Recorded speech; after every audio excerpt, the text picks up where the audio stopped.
So the way this works, the candidates are each allowed opening remarks for 3 minutes, and then we get to the questions. The questions, there's two series of questions. The first series was selected by the organization, and then the second group of questions prepared by you, the audience members, and they will be are on note cards, which will be given to me when we're done with the first questions. So, each candidate has 2 minutes to answer the question. There's a timekeeper in the front, and when the timekeeper says time, that's the end of your time, and then we move on to the next candidate. So she will be holding up the time card, so try to be aware of that, because I hate to have to say time. And then there will be closing remarks. And the rotation will start with Fuji for the opening remarks, and it'll go like that. And then we come back to you for the first question, and then we rotate the starting question. Peter would be first for the second question, etc. So does everybody understand the rules? We ready to go? All right, with that, Fuji, you opening remark, please. Yes, and thank you for inviting me here, and thanks to the other candidates for showing up. It's greatly appreciated as me as a voter and an individual, and all of you. I'm a parent, an educator, and technologist, and it's very key to understand as a technologist, my website is 50thward.com. And a lot of people see technology as very abstract, not important, but it affects every part and every facet of society. And I have a unique skill asset that could really improve the neighborhood, make collaboration, most importantly, make transparency. Transparent accountability is one and the same. Also, what's very concerning, even at a local level, and a state level and a federal level, is our privacy. Right now, your privacy is being invaded by technology. How can we control it? How can we use it in a good way, not a bad way? So there's many ways that I'm willing to debate here and outside of this debate, how we could improve the neighborhood. What's really important that all of you remember that I am a write-in candidate, had an excess of the qualified signatures, but unfortunately, because of the election board's decision that I did not have enough, I'm now a write-in. There are evidence abound that it was improper. The election official during the process was ejected. There's so much that you have to know what really happened about those signatures, because your signatures count. And likewise, coming this February 24th, I depend on you to write my name, F-U-J-I, family, unity, justice, integrity. Thank you. Peter?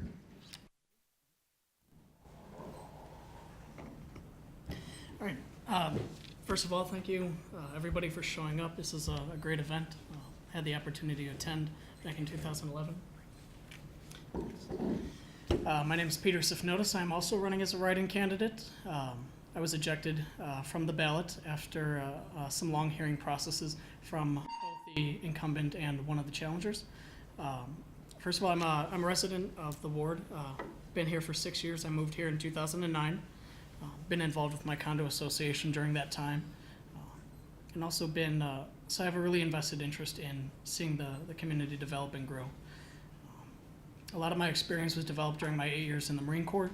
I worked in logistics operations, ensuring that needs were met, that we were able to bring together resources to provide a service and make sure that everybody was safe. During that time, I had several leadership roles, directly responsible for a shop of about 12 Marines. Had the opportunity to do some humanitarian efforts in 2006, evacuating American expatriates out of Lebanon, and also a deployment in Iraq where logistics was pretty crucial. And it's experience that I think directly relates to being an alderman, which is why I'm running. I'm running as a reform candidate and an independent voice for the community, something that I think we've really been missing over the past 4 years. We've had a rubber stamp who's voted with the mayor 99% of the time and only opposed him on one vote, likely with his permission. We really need somebody who represents the community instead of special interests, and right now we have somebody who's interested only in herself, power and money, and doesn't really care much for what the community wants. and it's a big reason that we've declined so much over the past 3 decades, which is, again, why I'm running. Thank you. Thank you. Good evening. My name is Zahra Qadri. I'm happy and honored to be here. I'm a candidate for 50th Ward Alderman. I'm running for Alderman to help realize the vast potential of this great neighborhood. The 50th Ward needs to restore its vibrant local economy. Not just in every ward has been opportunity to succeed. 16 years ago, I started a not-for-profit organization to help those who left behind. Using my own resources, I launched Islam's Hope Community Resource Center to feed hungry, offer education program, and job training program. Today, we serve more than 3,500 families throughout more than $500,000 in grants. When I'm elected alderman, I will improve quality of life in the 50th Ward, reducing crime, improving our local schools, and creating economic opportunity for anyone willing to work. I'm fighting for community rights since last 20 years. Our aldermen not doing a good job. I am very frustrated, just like you are. I'm planning to bring more programs, creating more jobs for 50th Ward since I'm creating since last 20 years. I created 5 different businesses in 50th Ward. I'll be fighting for 50th Ward resident. And I'm very thankful that I got an invitation to attend this forum. Thank you.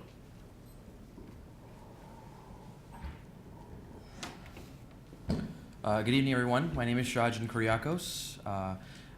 I'm running for alderman here in the 50th Ward, just like the other candidates here. I want to thank all of you for being here tonight, especially with this weather.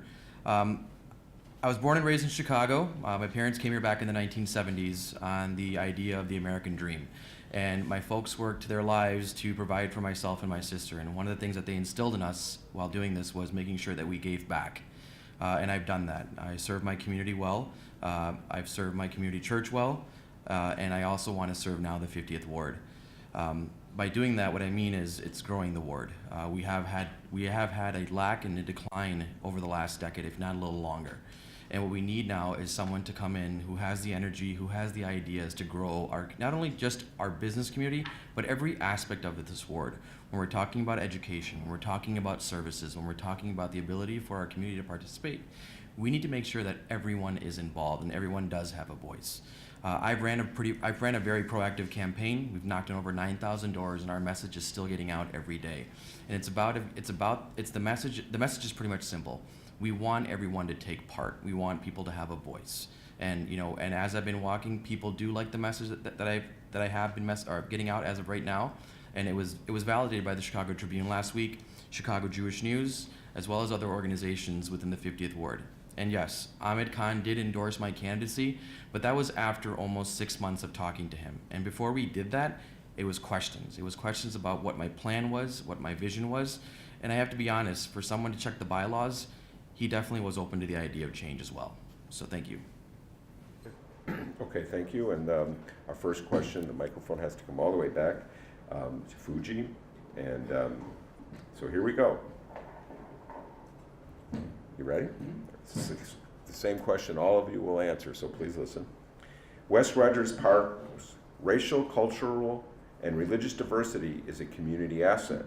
It can, however, result in many smaller, compartmentalized communities with an understandable inward concentration on issues and concerns important only to their own community members. What would you do as alderman to support West Rogers Park's smaller communities in a way that helps the larger community work together more cohesively toward common goals? Will your staff, in terms of demographics, reflect the community it serves? Fuji. Yes, that is my expertise. Foreign languages and learning other nationalities and their history. What's really fascinating about this area is predominantly Orthodox Jewish and Pakistani Indian Muslim and a spatter of everything else.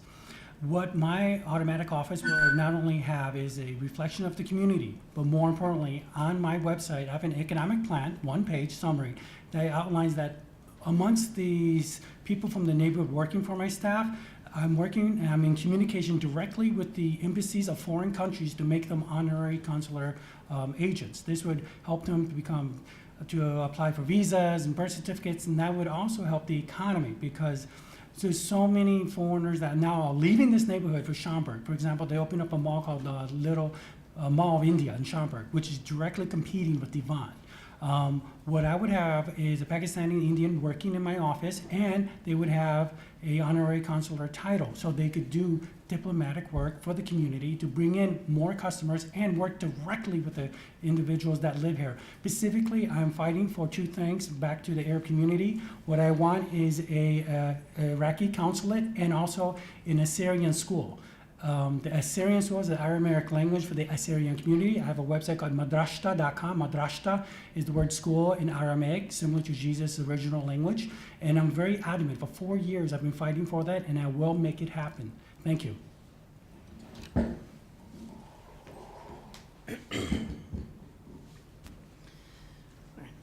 I have a pretty extensive background in working with a wide variety of people with different backgrounds. When I was in the Marines, I had Marines from all over the United States, Marines from Texas and California, and even as far as Alaska.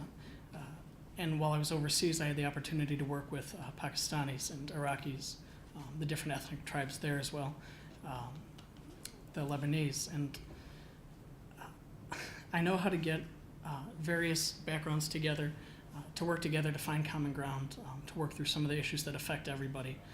There's always going to be factions who have different goals for the ward, but you have to find the issues that impact everybody and make sure that they work together to kind of find that common ground. My staff would be composed mostly of, I would try to reflect the composition of the neighborhood as best as possible, but obviously I'd work with the best applicants available, try to draw from the community as much as possible. Thank you.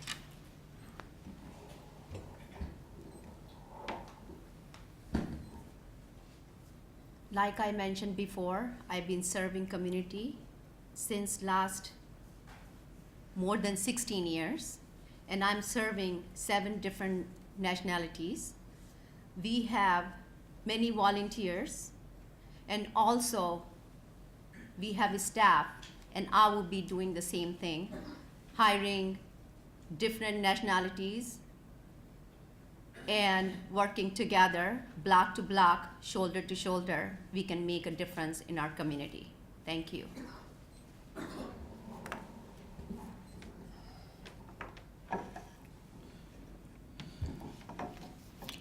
So to answer the question, I think it's very important that we need to capitalize on our diversity here in the ward. As you can know, Chicago's West Rogers Park community is probably one of the most vibrant communities in the city of Chicago. And we definitely need to make sure that we're building partnerships again with all the communities here. I, like the other candidates, will work to make sure that we have folks representing from every community in our office. And even if we can't hire 20 staff members because of 20 different communities that might be here, I think it's also very important to make sure that we have people who are readily available, who are willing to volunteer and take part in our office. The other day we were phone banking, and an Assyrian woman told me that she had asked the alderman on several occasions if they could have a representative there. She was willing to represent for the community herself, just to volunteer her time to be a translator. Nothing ever came out of it. I think those are the conversations that we do need to be having. We do need to make sure that, again, folks are engaged. The Chicago Tribune and the Sun-Times both had said, I have the energy, I have the ideas, and I think if we're willing to work with people, we can do a lot more for this ward. And, going back to the idea of, collaboration, we need to integrate versus segregate in this community. Thank you. Okay. Next question, and we start with Peter. So, Get the mic back there. Okay. Will you involve 50th Ward residents in deciding how the menu money should be spent? If so, how will you do this? With the current fiscal crisis facing both the city and state, and the decrease in funding by foundations and corporations, how will you bring money into the ward for projects? Please be specific how you will leverage other resources. Peter. All right. I've long expressed support for participatory budgeting. The city gets, each ward gets $1.3 million in menu money every year, and currently it's being spent 100% on infrastructure without any kind of input from the community. A lot of it's being spent. It starts. You can look at the projects online. You can see that they start up closest to the alderman's residence and slowly moves on outwards. But there's no effort to engage the community and get people involved in making the decisions. I believe that participatory budgeting is a great idea, but that the current approach many of the wards are taking is not perfect. It's cumbersome. It spends a lot of money in terms of meetings, getting out mailings, and holding elections. I would work for building independent councils that would be independent of the alderman's office by the end of my first term.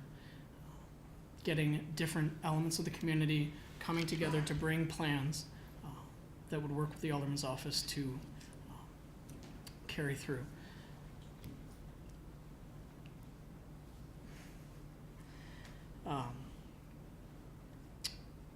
Currently, the engagement rate in the 45th ward is about 15% of registered voters, and that still leaves the decisions in a small portion of the ward's hands. I'd like to see independent councils develop plans, work with the alderman's office, and try to pull on available resources throughout the community. We've got great community organizations whose sole purpose is providing additional funds and plans for the city, such as the Peterson Garden Project, for filling up some of these vacant lots that we have throughout the ward. Just using community members to get some of these things done without the additional resources that just aren't there. Thank you.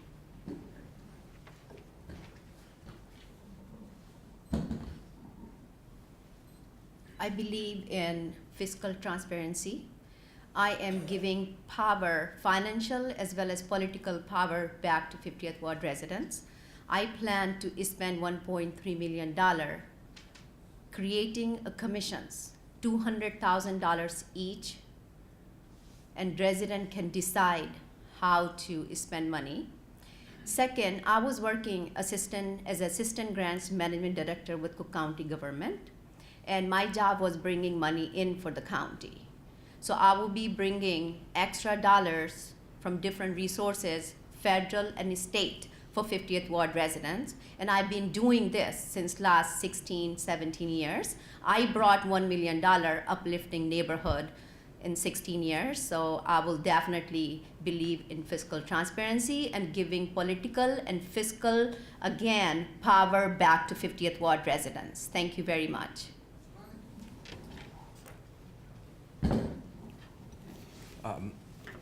Regarding participatory budgeting, I think it's very important to every community.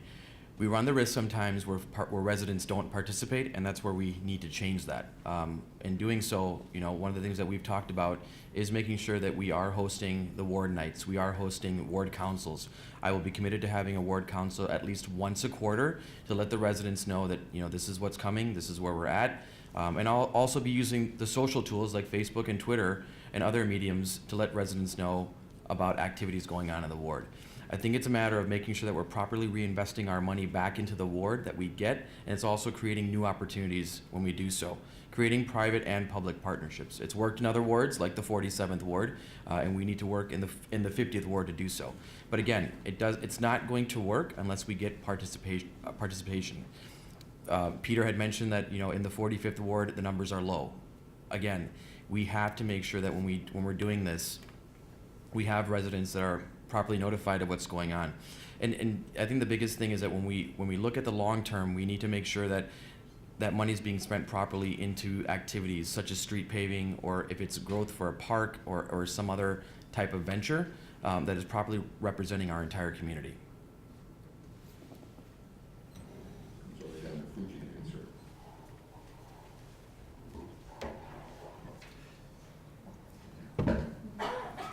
going back on participatory budgeting, it's really important that technology plays a key role. That's why having a website, chicago.gov, and not cityofchicago.org is so important.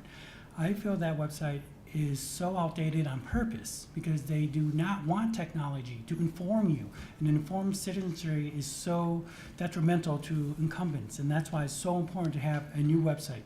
Second, going back to how to make it accountable. Alderman is every 4 years. Congress, House of Representatives is every 2 years.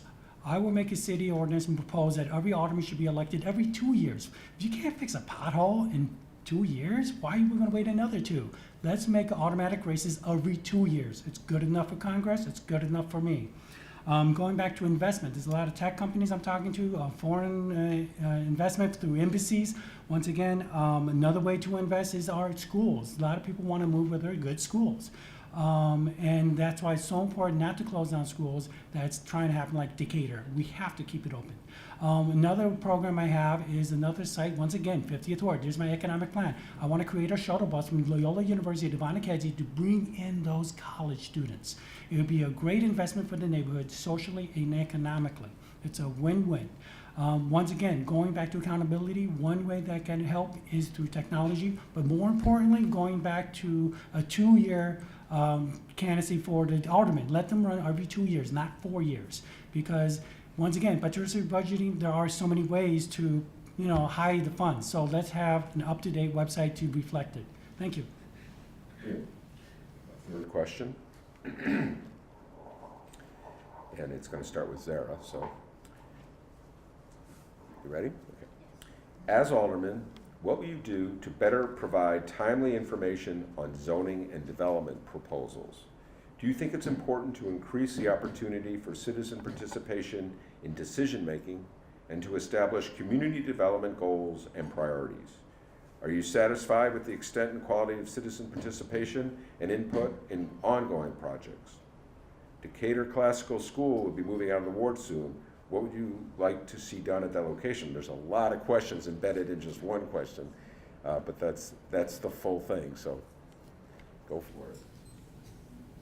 I believe in creating and getting involved with 50th Ward residents, and I will be definitely creating a board zoning committee where citizens and City of Chicago can work together and give message to our residents, as well as trying to get information from city, make sure that we have online survey forms to make sure that community residents will find out where we are and what we will be doing in the future. Thank you.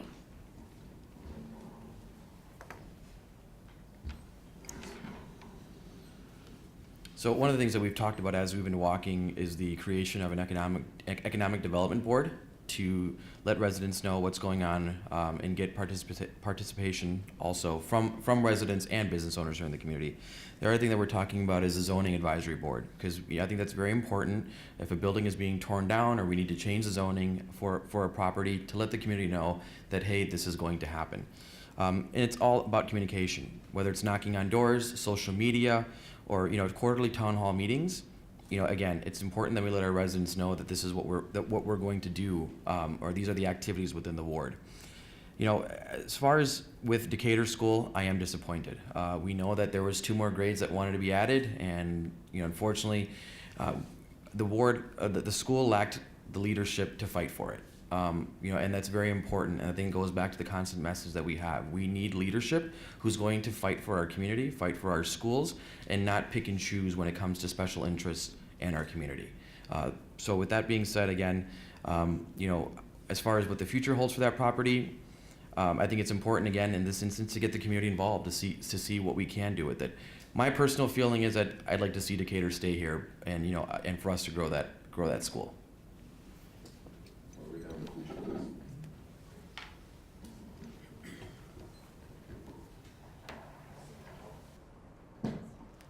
Remember the question? Go ahead. You want me to repeat it? Okay, it's a long question. I'm going to try to break it down a little bit. As alderman, what would you do to better provide timely information on zoning and development proposals? Do you think it's important to increase the opportunity for citizen participation in decision-making and to establish community development goals and priorities? Are you satisfied with the extent of current citizen participation in ongoing projects? And what is your attitude or opinion about Decatur Classical moving out of the ward and what should be done at the location? Going back to Decatur, I did invite the candidates to talk about it. They did not come. Peter's a full-time student. He clearly cannot make it. And so I don't know why they're saying they wanted to stay. I even met a parent. They said, oh, they're going to have a local school council meeting with the incumbent. Well, I'm going to go and ask this principal and see if we could have an open debate. Nothing came of it. I'm an educator. Let's not play games with education. Please, 14 years, high school, middle school, grammar school. Play games with politics, but not my kids. Stop it. Okay, that school could stay. It needs to stay. There's no reason for it to move. And if it does move, it's going to be a detriment to all the other public schools in the area. Going back to zoning, my passion once again is technology. I will make FOIA, Freedom of Information Act, obsolete. We have the technology to put a man on the moon, but we don't have the technology to find a form online. That makes no sense. We have the Google search engine capability to embed in the City of Chicago website, where with 3 clicks, you should be able to find the documentation you need. Is it a lengthy process for a FOIA? Absolutely, an informed citizenry is so important and so key to that fact that zoning and other officials, zoning and other departments, it has to be public knowledge, and it can be. But it's up to you, the citizen, to demand it, to have a simple, fast, reliable search engine database for the City of Chicago, which can happen if I'm elected. Thank you.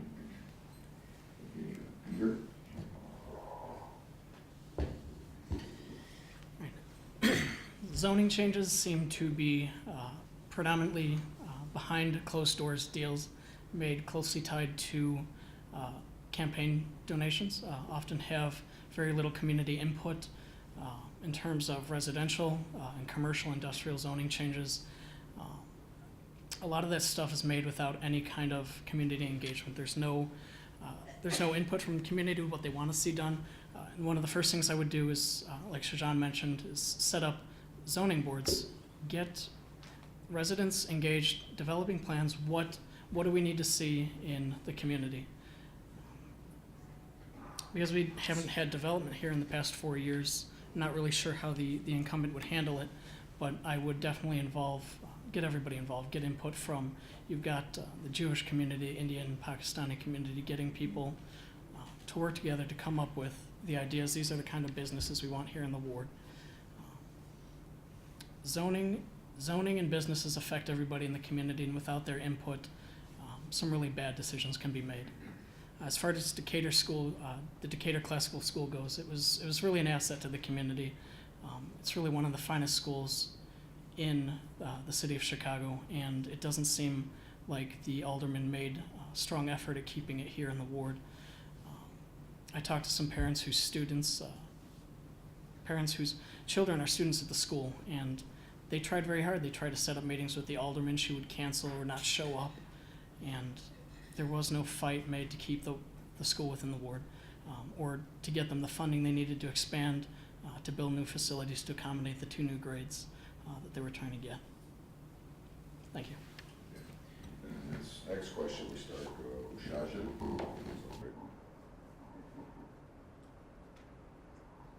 Okay, this question's near and dear to my heart. Chicago has had years of experience with tax increment financing to raise development dollars with the promise to repay them from future property tax increases. That's a very succinct explanation of how it's supposed to work. A little editorial aside. Even with the city budget dangerously close to the breaking point, we rarely see an application of excess TIF funds to fight these deficits.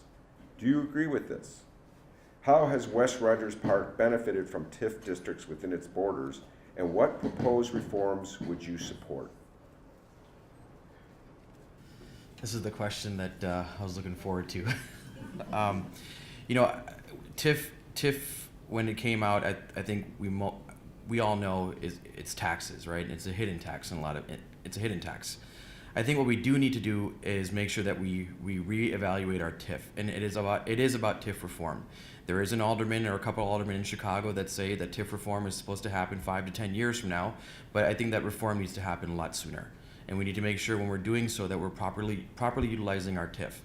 One of the things that we need to look at is the downtown. Downtown, we need to look at closing our TIFs. When we talk about blighted areas and where we put our money into, our wards are the areas that need it most, our neighborhoods.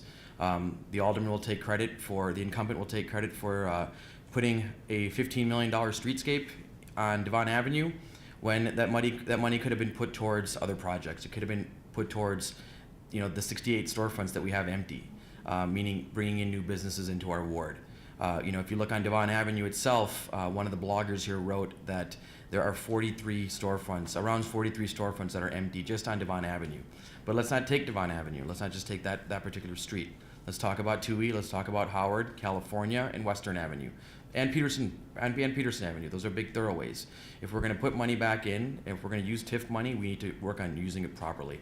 When we look at the types of businesses that we bring in here, we need to make sure that they're catering to our community, they're investing in our community long term, and they're also making sure that they represent who we are and what we are.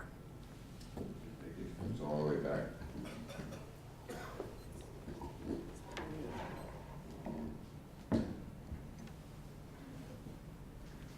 The TIF funds, it's bad for the pensions, and let me be very clear, for firemen, policemen, and teachers, they earn it, they keep it. I'm gonna fight so hard to keep your pension. It is wrong what's going on, and TIF is hurting. We need to stop the TIF. California, I believe, started it first, and they stopped, is in the process of stopping it. Many municipalities in California have stopped it. So no, I'm not in favor of TIF. It's hurting the citywide. We need to find new ways of revenue, and that's through innovative technologies. Once again, we can bring investment. We can be the next Silicon Valley if we take a chance in innovation. So TIF is bad, bad, bad. And once again, it's hurting the pensioners, and we need to find another way to fund public works. Thank you.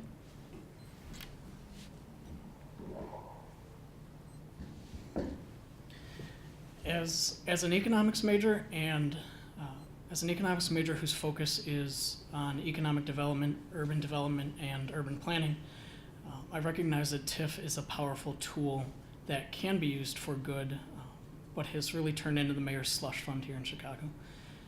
It siphons away $400 million annually away from the general fund that could have been used to fund the shortfall and prevented the closure of 50 schools. It could be used to fill any of the other budget gaps that we have. We have $600 million in pension funds that we have to come up with over the next year, and serious TIF reform could go a long way in filling that gap. Like Shajan mentioned, we have TIF districts downtown that should be expired. You have the financial district falls into the TIF category, and the whole purpose is using tax money to develop blighted areas, and that's just not how it's being used. It's being used to build arenas for private religious institutions, such as DePaul. I would work for TIF reform.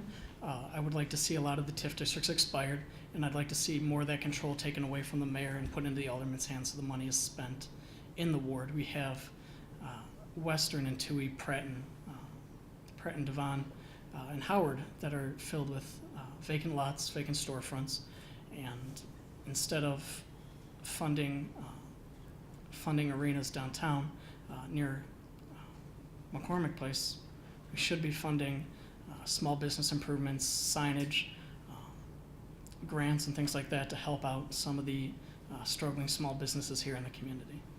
Thank you.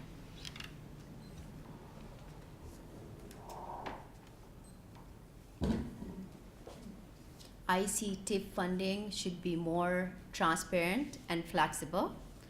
And I did receive TIF funding, but let me tell you, it was very tough to receive TIF funding for me. I'm a fighter, and I got it. I have to work hard for TIF. That's why I learned from that process that we have to do flexible and transparency for TIF funding, as well as we have to focus on international business and bringing new businesses in a ward. So I will be fighting for more transparency and flexibility for 50th Ward. Microphone comes back to Fuji for this question. All right, you ready? Many ward residents are frustrated by the limited local shopping options with growing numbers of empty storefronts and stretches of vacant land in key business districts. At the same time, there are many retail developments all around us. What can an alderman and his or her staff do to attract new businesses?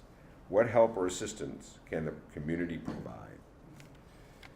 In 2 words, market saturation.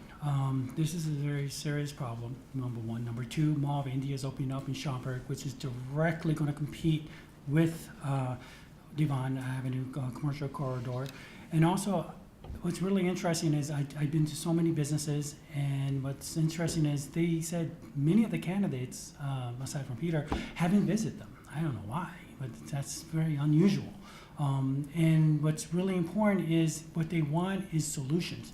And on my website, once again, 50thward.com, I have those detailed solutions up there.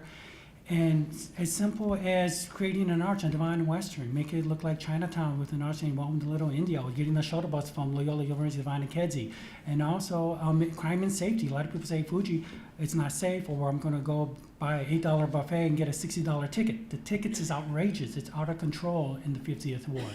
So for the economy to improve, we have to find a way to work with the residents to see what they want to buy. Once again, can't just be a strip mall joint down Devon, which it is presently, and we could really improvise. I have a website right now called 50thward.com that's working with the businesses.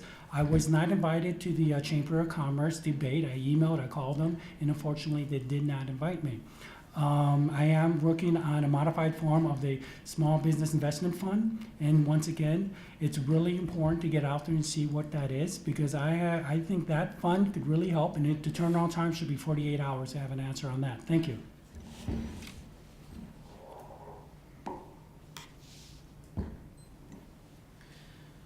Small businesses drive growth in the community. They employ our residents. They provide crucial tax funds to fund infrastructure and things like that. And we haven't had a lot of small business support here in the community for decades. Many, many years ago, Devon Avenue used to be considered the Mag Mile of the north side. It was a very vibrant community filled with a lot of small businesses that catered to the community. Right now we have, like Fuji mentioned, an oversaturation. A lot of the same stores come and go without any support from the ward office, and that's a big problem in seeing their success. One of the keys to driving that growth is getting people involved, and that's a central kind of plan. You have to get people involved. You have to get people's input. What kind of businesses do we want? We look around us in Evanston, Rogers Park, Lincolnwood, Uptown, and Lincoln Square. They all have tremendous amounts of growth. They have new businesses coming in. They have things that people want to do. You have local breweries. You have bowling alleys, new restaurants, things like that. And we really don't have much of anything up in the 50th Ward. A lot of people don't even notice us here on the map. As alderman, I would work for getting people, attracting new businesses by engaging developers, using input from the community, attracting new business, and using the TIF funds for grants, helping small businesses get the money that they need to renovate, to set up shop, and help navigate through the permit process, which is particularly cumbersome here in the city. Thank you.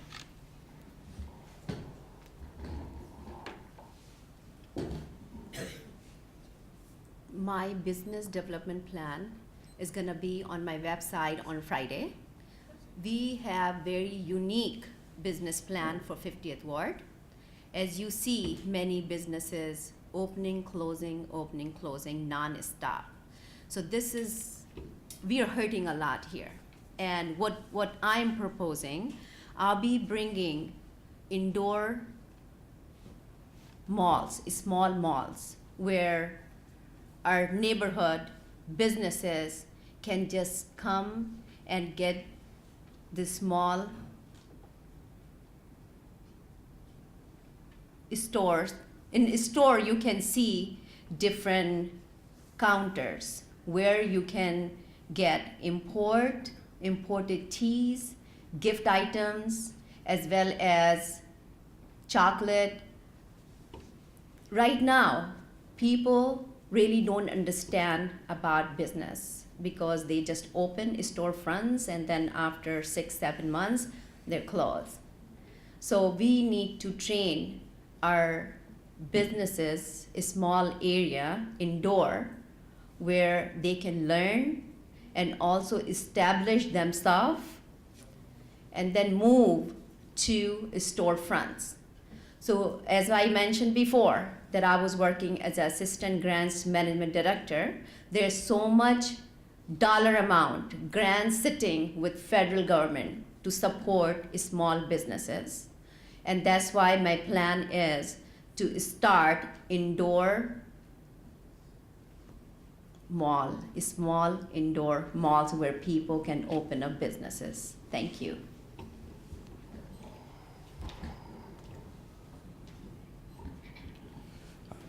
Being a former small business owner, I know the sacrifice that it takes to open up a small business.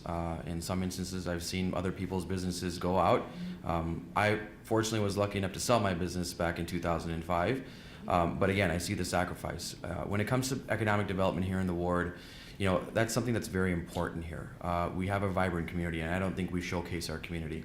On the north end of the ward, when we've talked and we've walked and talked to our residents, you know, we brought up ideas like having a kosher Indian restaurant, which has been actually asked for years. But again, no one's properly wanted to have the conversation about it. You know, we talk about the idea of working with 16 Candles, who's a franchise in New York City. They are a kosher vegan yogurt bar. You know, the alderman will take credit for the fact that she's brought in several new businesses here, you know, like a Petco or a Walgreens or Ross for Less, which she is now bringing a second one in here.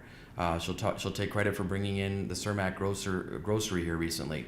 But I think what it really needs to be known about that is that those stores have their own economic plan. They decide on where they're going to go into a neighborhood based on their numbers. So do we really need 2 Ross for Lesses in our ward? My answer is going to be no. What we do need is more small business here. And when we have these small business and we have the issues like parking, then what we do need to do is work with the community properties around, whether they be the banks like Devon Bank, or they be Republic Bank, or they be the local schools, and say, hey, what can we do to rent your parking facilities? Because quite honestly, for myself, I would be happy if the parking meters never got another dollar from us. I think it's more important that we get the revenue here, get our shoppers here, and make sure that they're spending our money. But again, this goes back to having the conversations. We have that the McCormick Avenue and Devon Gateway, or that property that's been sitting vacant for almost 9 years. You know, why can't we put a Trader Joe's there? You know, something again that will cater to our community overall, and it'll bring new shoppers here. Again, it's all about having the conversation with our community organizations, our businesses, and so forth. Okay, this question goes to Peter, and this will be the last of the prepared questions, then we're going to move to your questions. So this question, very short and sweet. What is your position on an elected school board for Chicago? I've long supported having an elected school board here in the city. We're the only municipality out of the major metropolitan areas that has an appointed school board, and we're the only municipality within the state of Illinois with an appointed school board. I'm always for any effort that increases democracy, increases participation and transparency. Currently we have an appointed school board where the seats are traded for political favors. It's filled with people whose background isn't necessarily in education. And if it is, it's only because they're making money off of charter schools. We need to get teachers throughout the city, throughout the different districts in the Chicago public schools involved, and we need to open up the process to elections. There's always going to be problems with that, but at least you're giving everyone in the community the chance to have their voice heard. Opening up that election, timing it with the municipal elections, just getting people more involved. It'll allow the it'll allow the school board for the Chicago Public Schools to be composed of educators, professionals, people who actually understand education and can make the changes necessary to advance our education system. They can base their decisions on sound research instead of politically convenient options like opening up charter schools, things like that. I would definitely fight for opening up the school board to the possibilities of elections. Obviously, it's not done at the city level, it's done at the state level, but as alderman, you have connections to your state senators and your congressmen, and you can petition them to make that change. Thank you.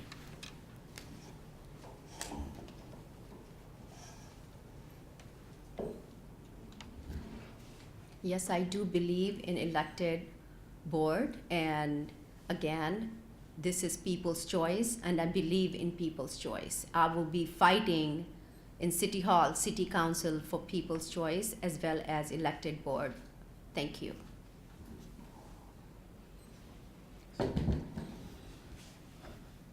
About a month ago, we sat with the Chicago Tribune, and they actually brought up this question as well. And my answer was, I am all in favor of an elected school board, and I am opposed to charter schools. When the question was asked to the alderman, the follow-up was why it never became a binding referendum on the ballot. I think it was very important to the residents of this city to make sure that it was a binding referendum on the ballot. And if I was alderman in that instance, I would have worked with my colleagues to make sure that it happened. And I think that's what it boils down to, making sure that we're properly representing our community versus our special interests. And you know, I will say this: my special interest is this ward, and it's not going to be corporate America or anyone else, that decides to give money. When it comes back to it, what happens with our residents is more important, our students, especially when it comes to their future and their education.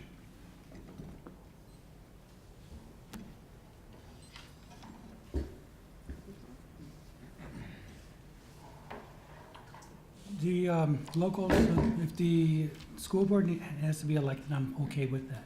But there has to be certain caveats. There has to be a clear and transparent election process. You don't want just hand-picked officials with plenty of campaign money running for that office. It's important that you have everyday people, everyday educators involved. If we don't fix education, really everything else here that we're debating is irrelevant. We need a viable, competitive workforce for tomorrow, and that's where it starts in education. Once again, I'll make it very clear: public money, public schools; private money for charter schools. That's where I stand. We need two school boards, one for the public money and one for charter schools. We simply cannot have a public school dictating mandates to a charter school and giving exceptions. Charter schools don't have a local school board. Public schools do. That's not fair. So we definitely need two separate entities to be competitive. The world is changing rapidly, 2015. So it's so important to look at innovative ideas for teaching technology. And may I say that many public schools that I visited, with millions of dollars of funding, have years of outdated computer systems. And that's not right. Some charter schools with little funding that you could possibly imagine is light years ahead of their school competitors. So it's good and bad. Charter schools should exist, but with private money. Public schools, public money. But two separate school boards, that's where I stand. So let that be my answer. Thank you very much. Okay, now we're going to move to questions from the audience, and we're going to start with this question, which I think is a very good question, if I might say so myself. I did not write it. It was really directed for the alderman. She's not here, but it gets at a very important fundamental issue with your role as a member of a body of 50 with one very powerful alderman, with one very powerful mayor, I should say. And so I'm going to take this question, which Hugh Devlin wrote. It's a very good question, Hugh, but I'm going to rephrase it a bit because the alderman is not here, if you will. And first up is, I believe, Zara is first up, correct? Okay, so here we go. Will you have the guts to defy a very powerful mayor, presuming it's Mayor Emanuel, on things that he really wants you to do? Will you be able to tell that mayor, no, Mr. Mayor, and by the way, stop calling me all the time on that. Will you be able to say no to the mayor if it came down to it? Definitely. I will not be a rubber stamp, number one. And I'm being, like I said, I'm fighting for community rights since last 20 years. And I'll be fighting, and I will not be, if something wrong, then of course I will not be saying yes. So I'm gonna fight for people's right. I will be representing in a city council, not as a rubber stamp alderman. I will be fighting for 50th Ward resident. Thank you.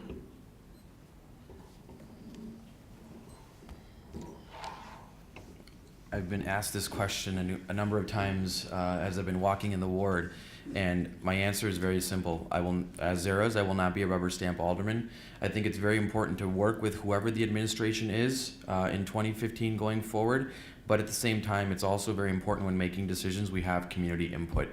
This is where I say that we will have the ward night, we will have ward council, because again, having community input comes first before saying yes or no to something.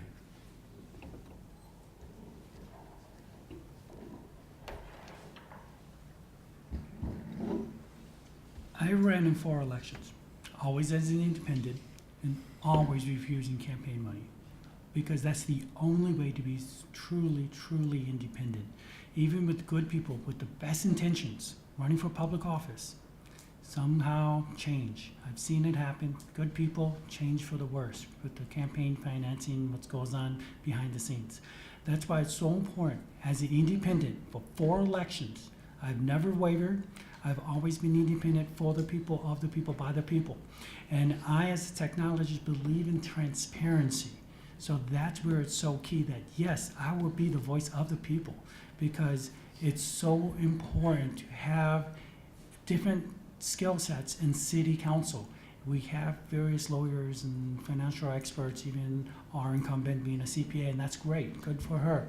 But we need different trade sets. And one way to be independent is me. As a technologist, as an educator and concerned parent, I will be your voice. And this is why I am here fighting as a write-in, which is really hard, but it's not impossible with your help, that I will be your voice and I will say no when it's right to say no. And I am proud to lose 3 elections for all the right reasons. Thank you very much.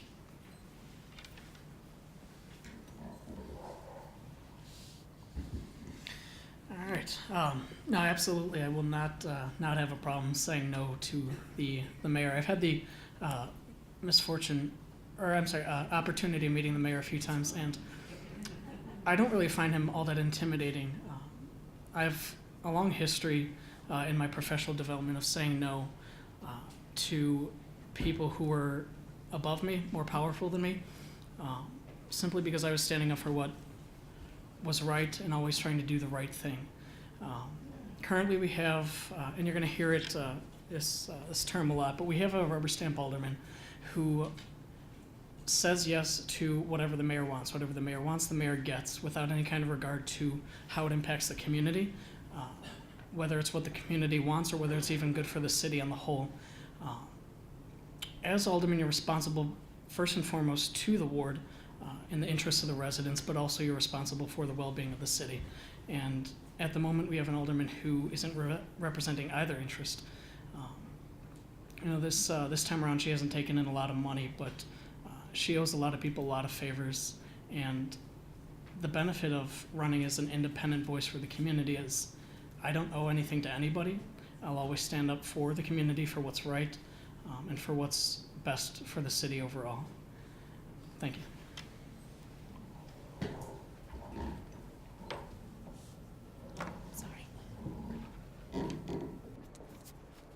Okay.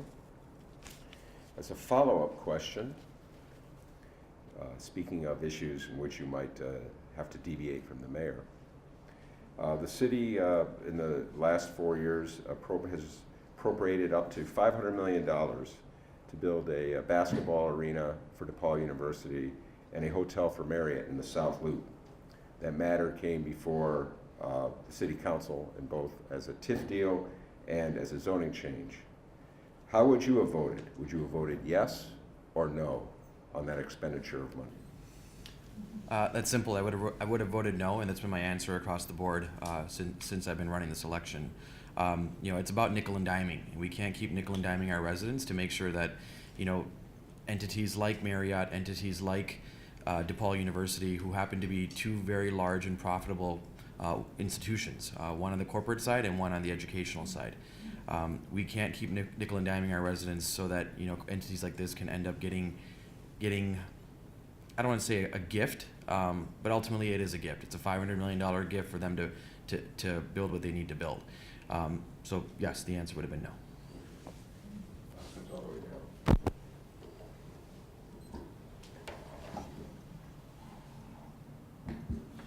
Definitely no. I would not use TIF money for that project.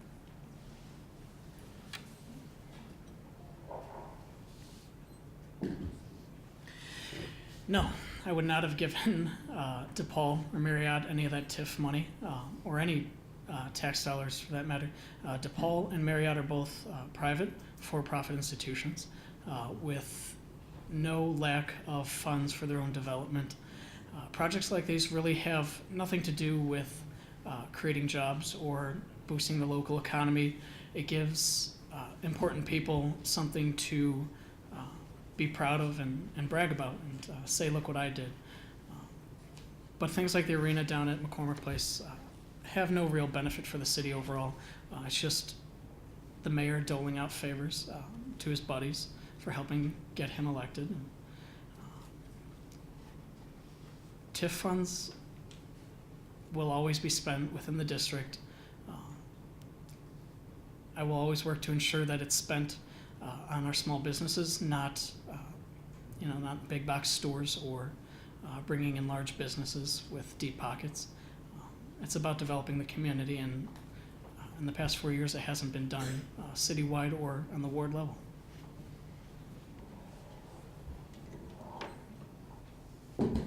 My answer is no. Like I said before, TIF should be more flexible and transparent. So my answer is again, no. Thank you. Okay, I believe Fuji is the first one on this question. Let's get the mic down. And please state something that you are currently doing for Chicago Public Schools that's different than what our current mayor is proposing for our Chicago Public Schools. So I suppose this question's getting at, what would you do differently with Chicago Public Schools than the mayor is?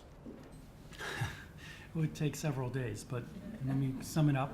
Of course, being the computer geek technology, I do have a website for that app, and that the website is called information.academy.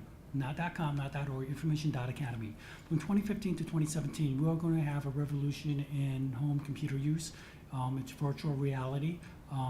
Some might know it as Microsoft 10 and so forth, but it's basically where with no need for keyboards or mouse. It is a visor and it is a virtual world. It is a game changer. It is the equivalent of a technological Gutenberg Express.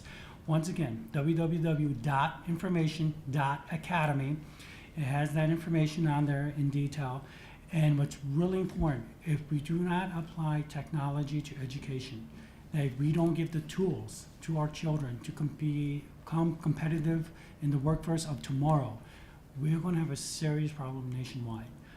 So technology, what I'm doing differently is I am preparing on the back end what we call the networks, networks communicating with other networks where virtual reality can work. Cloud computing is key here. Virtual reality, it does work. So on a technology side, that's where the major difference between me and the mayor. And I do believe maybe the mayor has good intentions, but his background is not technology. Many politicians with best intentions don't have that technology, don't have that educational experience with high school, middle school, and grammar school kids. And now is the time to deploy it, and it cannot wait. Thank you.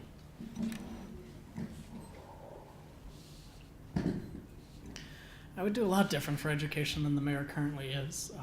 Currently, he doesn't seem like he's doing much good for our teachers or our public schools. Aside from fighting for an elected school board, I'd work to ensure that our public school system is fully funded. We have teachers who have to set up fundraisers to buy materials for their classrooms, come out of pocket to buy books and other technology and other materials for their students. I did a few years back. I did a research paper on academic freedom, and it kind of led me to believe that one of the best things we can do is increasing the freedom of teachers, or increasing their liberty over their classroom and giving them more flexibility to develop their curriculum to work outside of the restrictions set up from the Chicago Public Schools, or the board. Giving more responsibilities to the teachers is really going to help drive our education system in the right direction. The teachers have the experience and the understanding of their classrooms to really make the decisions that are best for their students, and that's not going to come from the appointed school board. Starts from the bottom up, not the top down.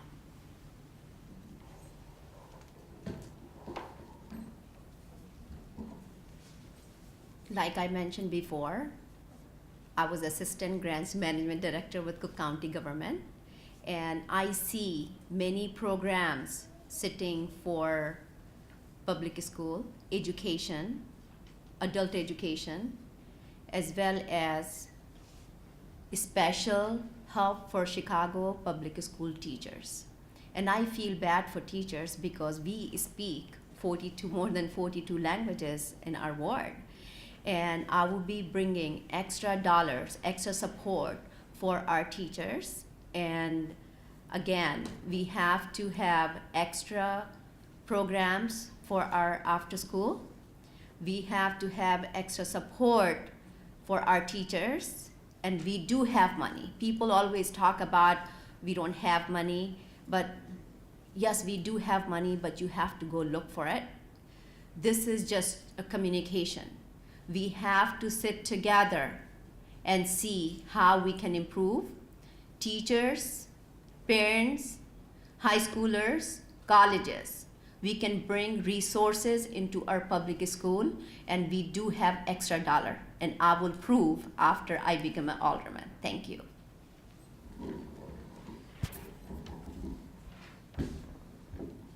As alderman, one of the first things I would do differently is fight for the elected school board. That's most important. I think the second thing is to ensure that we are having conversations with our schools proactively versus reactively, to making sure that they are properly funded. And if we don't have the public dollars to do so, then we're creating partnerships with private investments and making sure that we can get people to help with our schools. I have two cousins who are CPS teachers, and they tell me stories left and right that if they need books for a project, for a book report, in a lot of instances, it's coming out of their own pockets. And we can't do that anymore. We have to make sure that we're making sure our schools, our teachers, more importantly, the educators, are properly funded when educating their students. I've also heard stories when kids are coming from chartered schools, because with charter schools, you don't necessarily have to have or go through a process to expel them. You can expel them at any point in time, and you don't need to go through a review or like the CPS program. And what happens is, in some of those instances, when the kids come back into the CPS programs, the teachers are not properly funded to educate those children. They don't have the right resources to do so, and we need to change that as well. I think that, again, making sure that we have someone who represents proactivity versus not being engaged at all.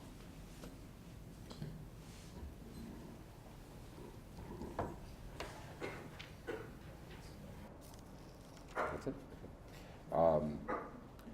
Following up, there's a lot of school questions here. What are your plans to bring a strong neighborhood high school to the 50th Ward? Peter. No, isn't Peter first? Yeah.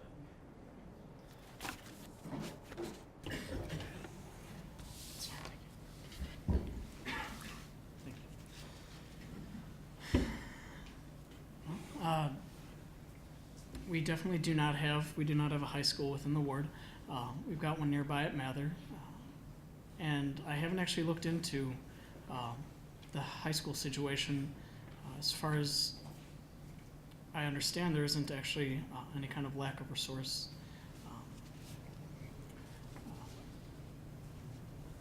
if I would work with the Chicago teachers, I'm sorry, the Chicago Public Schools to determine whether that need was actually there, work to find the source, or I'm sorry, the site.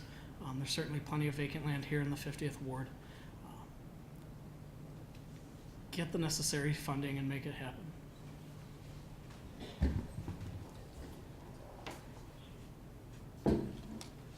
I will definitely try to bring high school in 50th Ward. As everyone knows, we don't have any high school in 50th Ward.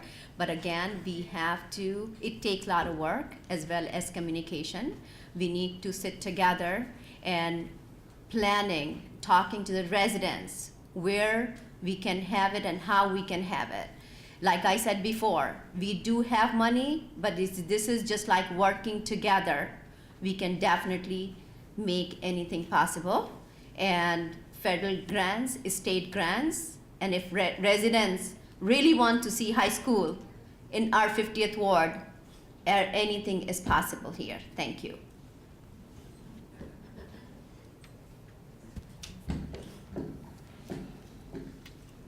So it's actually it's not an easy question to answer.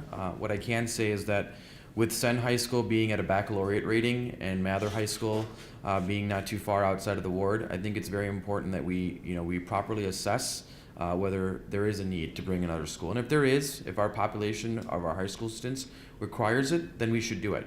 I think it's more important though that we work with the high school that we have, Mather being the one that I'm talking about in general, or in particular, to make sure that we can get their rating up as well. Again, neighborhood schools are very important. They help grow communities. They help bring new residents to communities. They help bring business to communities. Again, if we properly evaluate our schools and make sure they're properly funded, then I think we have the opportunity for growth. Again, it goes back to making sure that there is a need, and if there is a need, we would pursue it.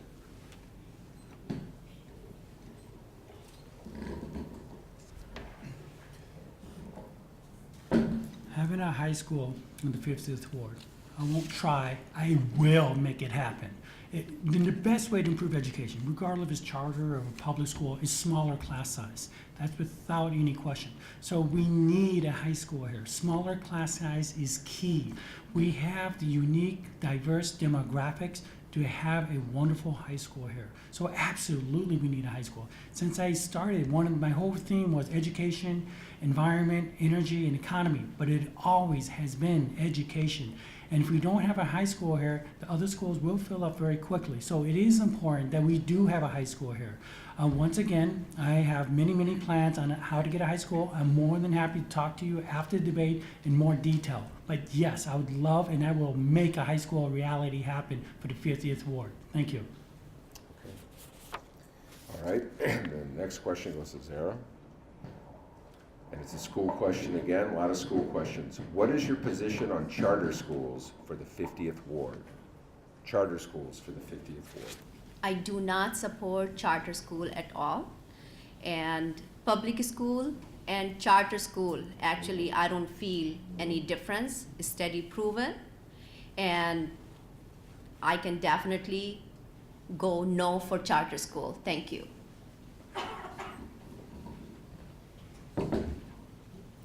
I am not in favor of charter schools. I've said this from the get-go. I think we need to promote K through 12 education, and we need to do it with our public schools.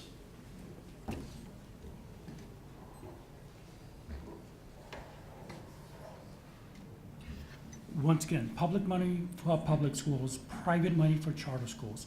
If a charter school wants to open up with private money, not public money, then yes, absolutely.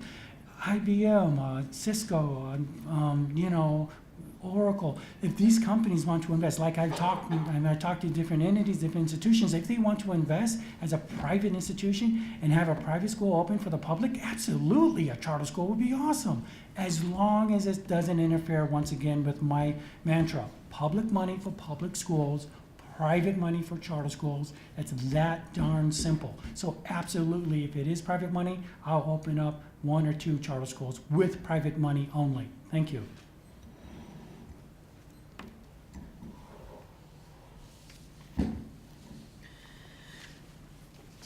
I share a similar feeling. over charter schools and public schools as Fuji over here. I believe in school choice, increasing school choice, but not at the expense of our public schools. Charter schools are private schools and should be funded privately. There's no excuse to close public schools and claim there's no money and then pave way for funding charter schools. I've talked to a lot of parents in the community, and a lot of people do want to see charter schools open. They want to see some kind of choice if they're not happy with the neighborhood schools, things like that. I don't think it's an option that should be off the table. But the current handling of charter schools here in the city is not a model I think we need to look to. We keep the funding separate. We don't take public funds to fund private schools. And that's just pretty much it. Thanks. Shajan, for this one. This question was really popular 4 years ago. Has to do with privatization and parking meters. What is your position on privatization, specifically in relation to parking meters, red light speed zone cameras, water systems, airports, and of course the Skyway, which was the first one. But anyway, your position on privatization. I am not a fan of privatization, and the biggest reason why is that it goes back to the whole idea of killing what we have. If we look at the parking meter deal, it wasn't a win-win. It was $1 billion payment up front that covered, I think it was like less than 5 years to plug holes. If we look at the Midway privatization, thank God the deal did not go through. It's one of those things, again, you're taking away. And you run the risk of not promoting what's within. When you decide to privatize public, you affect communities, especially. Perfect example was with the CPS recently, the mayor decided to privatize the garbage or the maintenance crew to Aramark. And I had met one of the residents in the 50th Ward, actually works for Aramark now, and she was complaining to me that her pay has gone to virtually nothing. She's working twice as long for less pay. We need to make sure that if we're going to have jobs in this community, in our ward or in our city or even in our state, that we have high-paying jobs, quality-paying jobs for families, because that's what it's about. It's about our families. It's about making sure that they are able to provide for their children, or if they're sending money to another country, let's just say, that they are still able to survive. In a lot of instances, we don't have that today. We lose unions lose collective bargaining rights. There isn't the opportunity anymore, and that's what we need to start creating. So, bottom line answer: I am not in favor of privatization.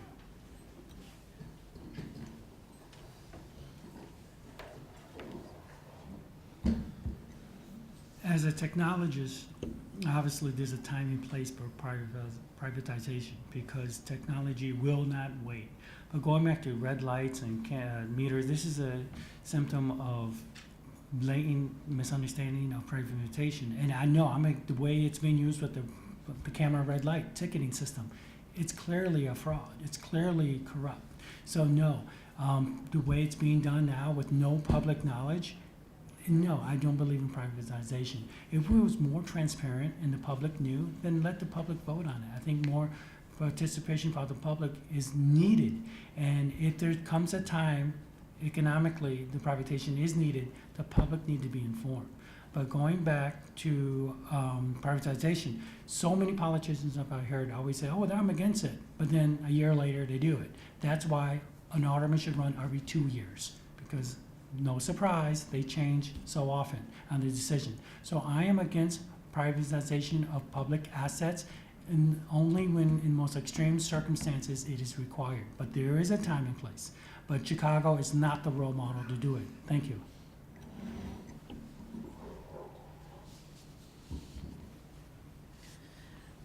Privatization offers opportunities for efficiencies, but I think that our approach is kind of a backwards one. We're selling off public goods, eliminating revenue streams from the city, and selling them off to our well-connected friends at bargain basement prices. We offloaded the parking meters for $1 billion, which you know, they're pulling in $300 million a year in revenue that could be going to the general fund, and it's not. Again, the Midway deal, it's a good thing that fell through. That takes away an important asset away from the city, and selling off our skyways, selling off our parking meters in our airports are not a good idea. Obviously, there's opportunities for privatizing certain cities, certain services that either the city isn't doing very well, that they do at an expense far higher than the public sector, the private sector could. I think there's opportunity there, but never selling off. I would never support selling off our public goods to our private friends.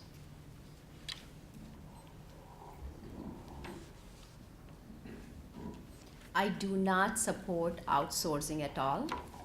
And red light cameras only for safety issues, not for revenue at all. And nobody's thinking about general public. We are getting hurt daily basis. If you see parking deal, it's not a good idea, and everybody's hurting.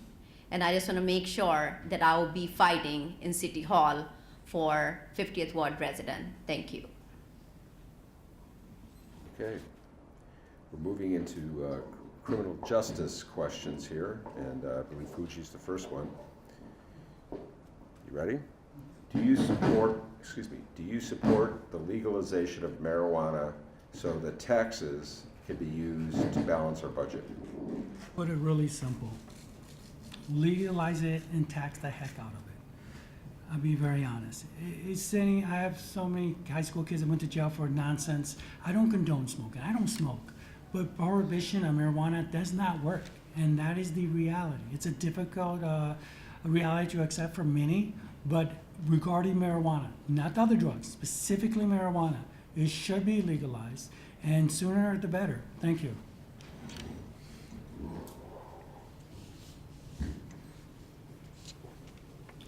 I fully support the legalization of marijuana. Last semester I did a research paper on the legalization of marijuana in Washington and Colorado, and it's really provided immediate direct impacts, positive impacts on the states, both in terms of revenue, crime reduction. You know, from a liberty perspective, I don't think government has the right to determine what I can or cannot do, put into my body, but you know, there's the opportunity to build tax revenue. It eliminates the underground market, the black market. It cuts off one of the main driving forces in violent crime in the city. Legalizing marijuana here in Chicago would immediately result in the breaking down of our gangs here in the city, because that's really what drives them, is the drug trade. It would prevent the breaking up of families. We would essentially create a whole generation of young men, particularly minorities, who are damaged, whose lives are damaged forever by prison sentences. It eliminates their ability to get jobs. It breaks up families. You know, sends a lot of people into poverty. Overall, it's been a terrible policy decision that's siphoned away, $25 billion annually just on the federal level, and that's not taking into account the amount that's spent on the state level in enforcing what's really just a terrible, terrible policy decision that's resulted in hundreds of billions of dollars spent, tens of millions of lives damaged, and death. Thank you.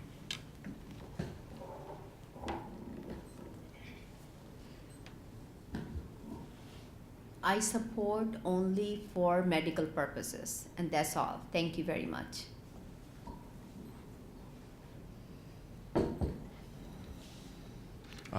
As the other two candidates have answered, I think Fuji probably said it best. Legalize it and tax it. We know that it's worked in Colorado.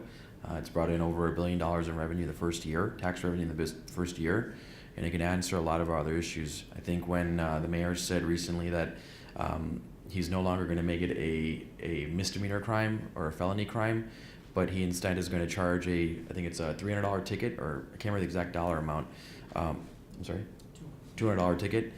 You know, I think if we decide to make different choices, I think we might have a different response. So my short answer to this is just to tax it, or to legalize it and tax it. All right, we start, I believe, Peter is the next one, in this one. And how, you ready? How will you stop the murder of our young black men and the high incarceration rate of people of color when the same crime does not carry the same result for young white men? This actually can be tied in to our last question.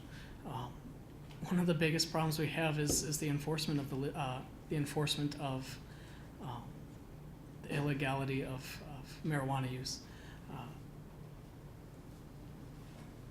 Marijuana is something that really drives gang activity and violent crime here in the city, and it predominantly affects minorities, like the question said, our young black men, and it's disproportionately enforced.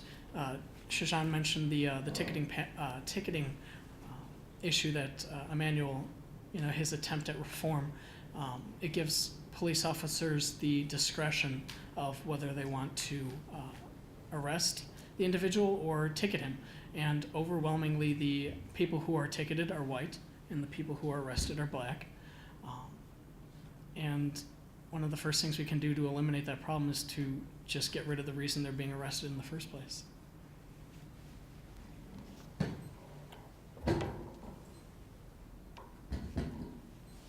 All these problems that we face is lack of education, and we need to educate and bringing more option, positive response for our resident, youth, and supporters, basically. Thank you.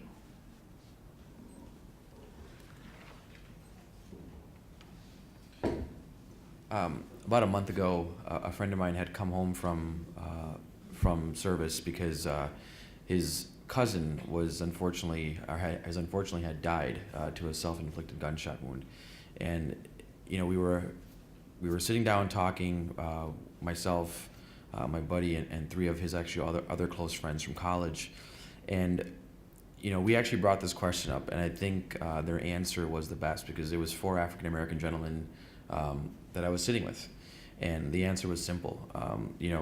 We need to make sure that that our young, whether it doesn't matter what community is, that they have the proper role models, whether it's within their families, whether it's in their surrounding community, within their schools, that they are surrounded by their proper role models. And I think that boils back down to something that Zara just said also. It boils down to education as well. We have to make sure that our kids are properly educated, that they know that there is a right path versus a optional bad path that some kids do end up taking in a lot of instances. But I think if we create conversations, we create the opportunities, and we show them that there is a path to success with education primarily, and again, we surround them with good role models, we have an opportunity. They have an opportunity just like everyone else does.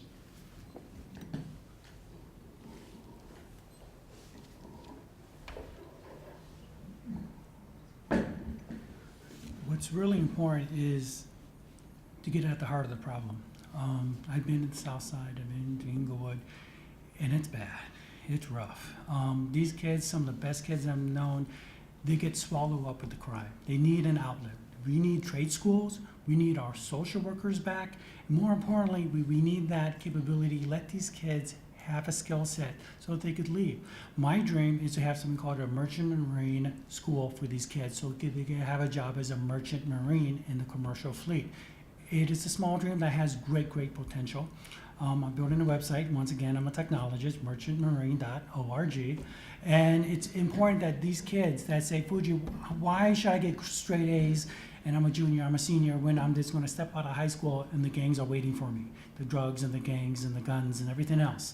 So we have to build the community on trade schools, get our social workers back, and definitely make smaller class size so we could reach out to these kids. And one reason, going back to why I'm in favor of charter schools with private funding, is we could use some money from the DLC, Department of Corrections, for what we call therapeutic schools, kids that are very highly challenged.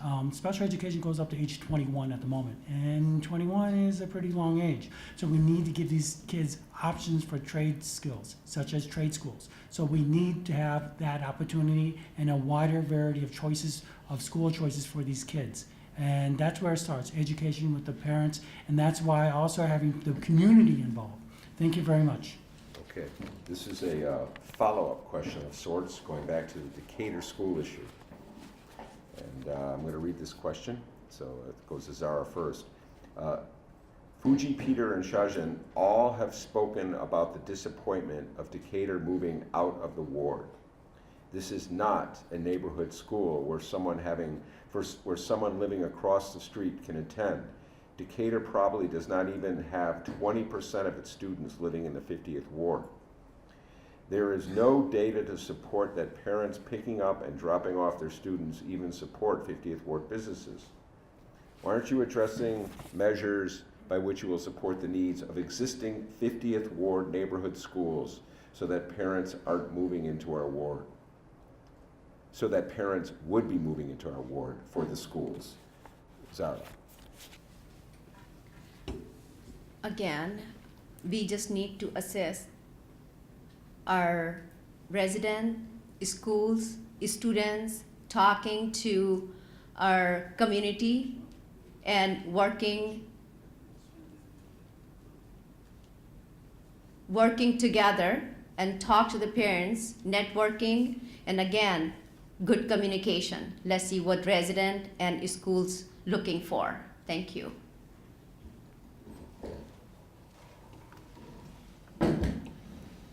So, Ben, I'm going to ask you to repeat the question one more time. Yes, one of it was directed at you.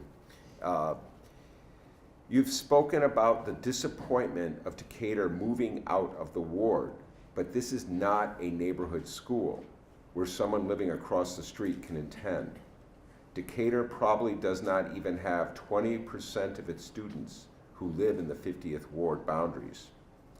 Furthermore, there is no data to support that parents picking up and dropping off their students even support 50th ward businesses. Why aren't you addressing measures by which you will support the needs of 50th ward neighborhood schools so that parents will move into our wards because of the schools? So I think I've already addressed that question as far as making sure that we're addressing the needs of the neighborhood schools. And again, this goes back to making sure that our schools are properly funded. It's going back to making sure that our teachers have the resources. In regards to Decatur not being a neighborhood school, yes, it is a selective enrollment school, but it's a school that's been here. What we do need to make sure is that if we are going to have kids within our ward be a part of that selective enrollment process, that we're involved. You know, it's great to say that we're not doing this or we're not doing that, but the question becomes, what are we going to do, right? How are we going to be involved? Are we going to take the reactive approach to everything, or are we going to become proactive and engage our community?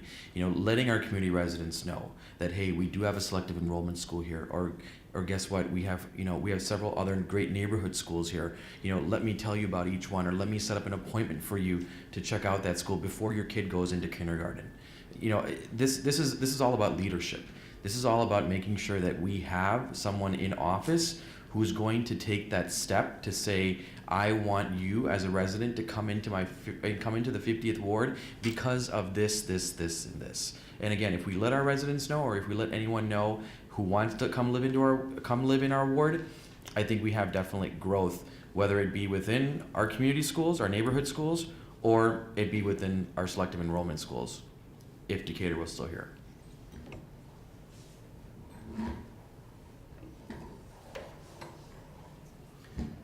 It's really important to keep Decatur Classical School here. First of all, it's a K-6, okay, it is a selective enrollment school, so many parents don't even live here.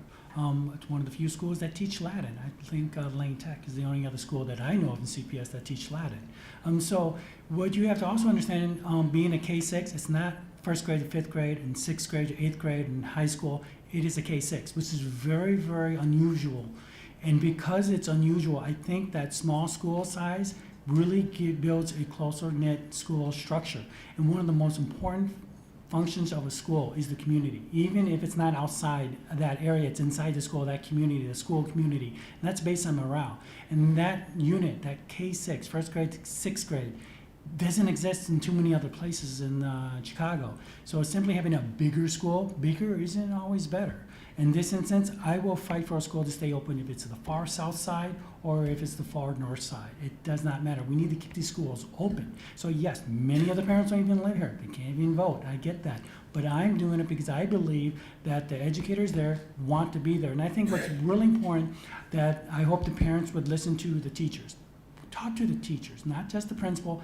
And while well-intentioned local school councils, the teachers are what matter. They're the ones with your kids day in, day out. Bring them to the corner and say, hey, tell me privately, is it a good idea to move the school in a dangerous area like uptown so we can have a bigger cafeteria that's more, this bigger? No, it's safer, it's better, it's a great neighborhood on Tui and Sacramento. Let's keep that school here, but it does help with the property value, by the way. Thank you very much.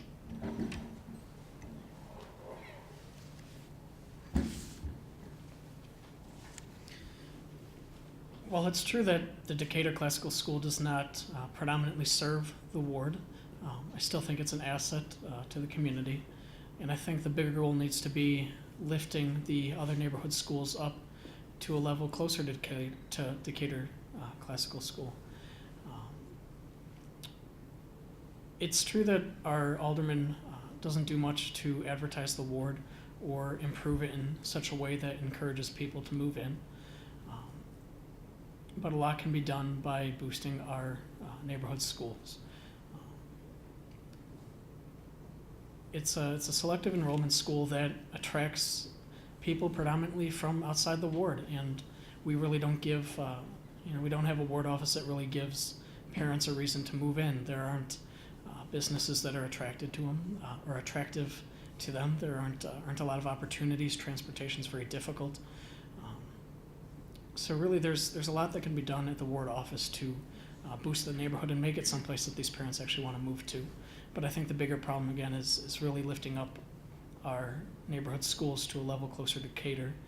So we're not worried about how many parents in the ward are served by Decatur, but giving them quality options for their students, for their kids. Okay, and this is our final question before we go to closing statements. And this is an economic development question, very localized. I am a resident of the Winston Towers. 4 years ago, I was unhappy about all the vacant storefronts on Tui near California. I hope the blight would have been addressed, but it has not. What will you do to address this important economic development issue? This is something, again, we've been talking about when we've been walking in the ward, and I've said it here as well. Our focus, seems to fall always on Devon Avenue, but what people seem to fail to realize is that there's other thoroughways here, like Peterson Avenue, California, Western, Tui, and Howard. What I would do, and one of the things that we've been talking about, is working with the organizations within the ward, the Jewish Council of West Rogers Park, the Chamber of Commerce. Now there's 2 chambers of commerce in the 50th ward, and also working with other leaders within City Council to see what's worked in their wards, and if there are any businesses looking to create new opportunities. The north or Tui Avenue traditionally is more around surrounding a Jewish community. I would like to bring businesses there that cater to the community because, as I mentioned when I've been walking, it's a very walkable area. You don't have to get out of your car. You can easily take your kids, they can go in their strollers, they could go with their bikes. And, if we cater to the small business side, possibly bringing in an anchor in, whether it be a Dunkin' Donuts or, a larger eatery, will then attract smaller businesses to the ward. But we can't hope for them to come, and we can't wait for them to come. We have to go out and get them, and we have to create the conversations. We have to create the opportunities. We have to be willing to work with people to get that done.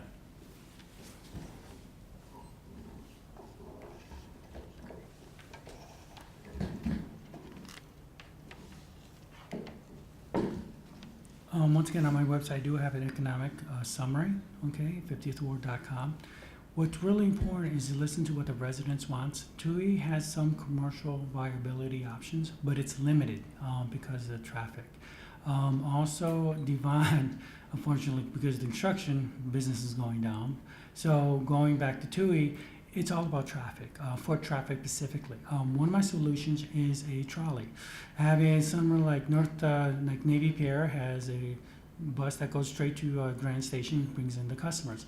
Likewise, I have that route and path going from Loyola University to Bonacezzi and all around to TUI possibly.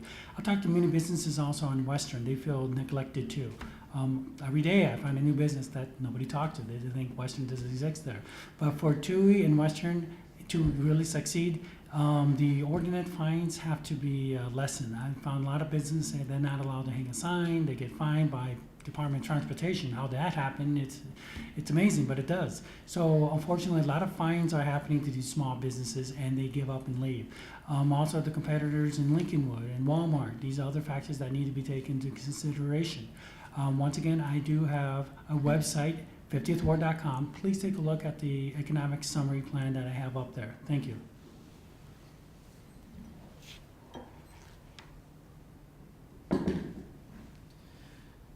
If you look around, there's a lot of opportunity here in the 50th Ward. There's a lot of vacant land, open storefronts, without any kind of effort to bring in new businesses or work with small business owners. The area, particularly along TUI near California, we've got an alderman who has finally reacted to the situation after 4 years of complaining, likely because the election's coming up, and she's responded by suing the business owner instead of working with them to bring them up to code. Without working with the landlords to make these spaces attractive to new tenants, there's not going to be new businesses moving in without any support from the ward office. Shajan mentioned bringing in acres, and that is key to some kind of development. If you have something like a Dunkin' Donuts on the corner that's surrounded by vacant storefronts, people know that there's going to be traffic. It provides a new opportunity. They're going to have customers. They're going to have that constant stream. Any kind of development needs to be met with support from the community, needs to be met with their input, and meeting the needs, meeting the wants of the neighborhood. What do the different neighborhoods want? What businesses they want along Devon are very different than the ones they need up on TUI or along Western. The limited accessibility of the ward is also a significant problem. Obviously, making it more walkable is a benefit, but if we can't bring in new people because we're 2 miles from each of the CTAL stops, makes it a very difficult sell to a lot of people looking to open up businesses. I think we've got a lot of opportunity, and it's really been missed over the past 4 years, and we've got a limited amount of time to embrace it. Thanks.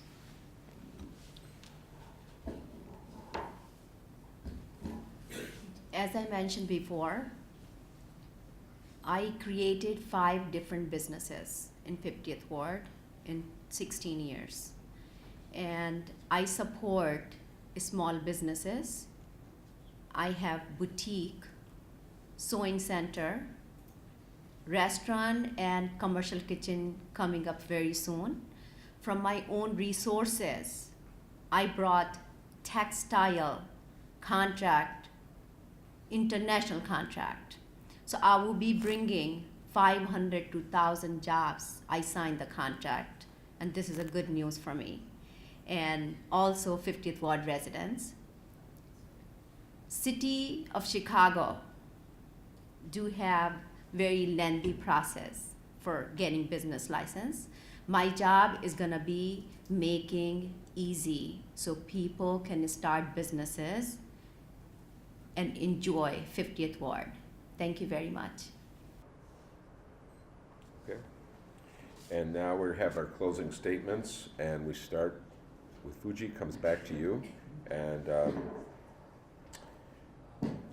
3 minutes. Once again, I'm a parent, educator, and technologist. Those are unique assets. And I know working on city council, I will work for you. And most importantly, I bring something very, very, very different to the table. Technology isn't easy to understand. It changes constantly, but it can help or do harm. Now here's your chance to help me become your next alderman. Write my name, F-U-J-I. Do not be a silent supporter of the status quo. There are forces that wanted me off the ballot and they succeeded. Not because I didn't have qualified signatures, because that's the way it was, and I couldn't afford an attorney. Ordinary, average Americans should be allowed to run for office. They shouldn't be kicked off because the signature is not legible. An election judge signature, knocked off. My next door neighbor's signature, knocked off. On and on and on. That is very frightening. When ordinary citizens can't run for a small local office, that is very telling. It is up to you. I'm imploring you as a citizen, as a parent, and somebody that believes in a better tomorrow for all of our kids and everybody here to write my name, F-U-J-I, think family, unity, justice, integrity. Thank you.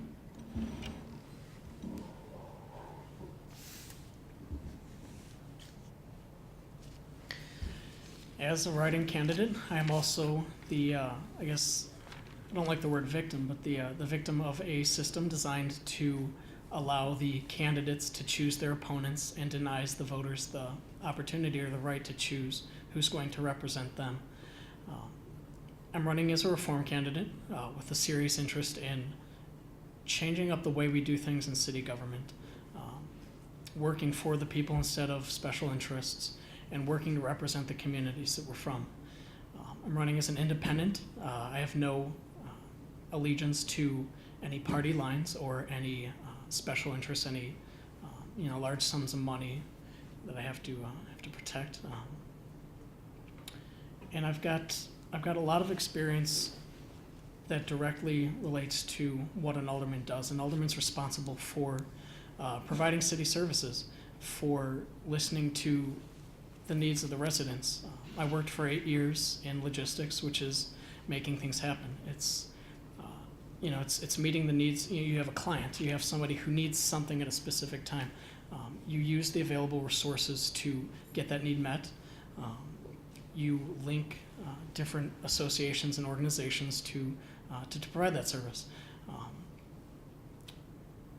You have an opportunity here to vote for someone who's going to work for you instead of working for the special interest, somebody who's interested in making things better for your everyday lives instead of my own power or money. By voting or by writing in Peter Sif notice, either in early voting or on the 24th, request a paper ballot. Don't use the touch screen. Complete the circle or fill the arrow and write in Peter Sif notice, PETER-SIF-NOTIS. You've got an opportunity to make a difference here in the 50th Ward. We haven't had a lot of change, despite the only change we've had in the 50th Ward is the name over the office door, and we don't have a lot of opportunity to bounce back from that. You can only decline for so long before that opportunity is lost, and I'm running because I want to take advantage of the opportunities we have here in the 50th Ward. Thank you.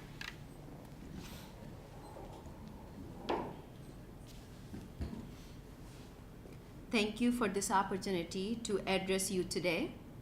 I've been serving the people of the 50th Ward for nearly 20 years. I have worked with several government officials, agencies, and private businesses to bring new resources into 50th Ward. Now I'm asking for your vote to continue building bridges to prosperity and developing community we can call proud to call home. I didn't move in to the ward just to run for an alderman. I've been serving since last 20 years.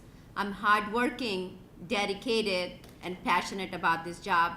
I'm requesting, asking, and begging for your vote so you can see who am I and what I can do. Without any power, I brought so much to the 50th Ward residents, uplifting neighborhood since last 20 years. And again, like I said, I'll be the right choice for 50th Ward. Thank you very much.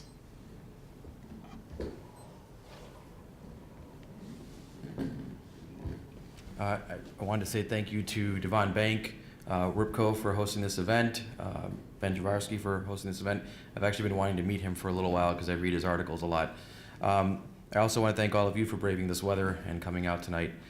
My name is Shajan Kuriakos. I'm running for alderman to work on the platform of change, economic development here in the ward, improvement of safety and services, ensuring our schools are properly funded so our kids get a good education. I'm also running because I want to make sure that we don't nickel and dime our residents. We have to create new long-term streams of revenue in the city of Chicago. We have to make better decisions when it comes to the city of Chicago. I've grown up in this ward. I used to live here. I used to be here in an era when my father was very active in the community, and I would see officers walking on our street. We don't see that anymore. If we talk about crime, in 2012, we had 3,000 plus crimes in our ward, just in the 50th ward. So just imagine what the numbers have been for the last 4 years. Again, it's about taking a proactive approach, which is what I want to do. I'm not going to be a check the box alderman. I'm going to be a thinking outside of the box alderman. And the other thing is that I also want you to know that I'm not saying that the other candidates that are running are bad people. I'm just saying that I can do a better job, which is why I'm asking for your vote. It's about growth, and if we want to have long-term in this ward, we have to have the leadership. We have to make sure that we're going to have people who are going to be proactive, and we need to make sure that our residents and our community overall is engaged. Thank you again. So if you decide to vote in early voting or on the 24th, I ask you to punch 52, Shajan Kuriakos. Thank you. Okay. Alan, you want to talk?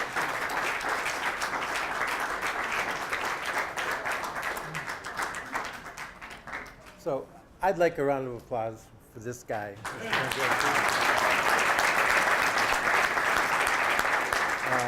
And it's been said, but let me say it again. Thank you so much for coming out on such a cold night.